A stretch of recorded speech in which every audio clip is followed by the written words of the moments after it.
সবার প্রথম স্মরণ করি বিগত দিনে আমরা একসঙ্গে কাজ করেছি এরকম অনেক সদস্য এখন নেই। আসলে আমরা এখানে হৃদয় আমাদের ভারাক্রান্ত। আমি এই পুলিশে আজ 23 বছর একসাথে কাজ করেছি।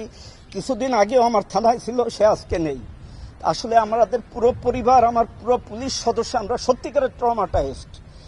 তার ভিতরে আমরা আসলে জনগণের প্রয়োজনেই কাজ করি। আমাদের তো দাগ হয় কিভাবে? এই যে ভাবি, দাগও যাবে রাগও যাবে। নিন চাকা সুপার হোয়াইট। ব্যর্থতা অনেক সময় আমরা জনগণকে বুঝাইতে পারি না। আজকেও ফিরে আসা কিন্তু জনগণের জন্যই।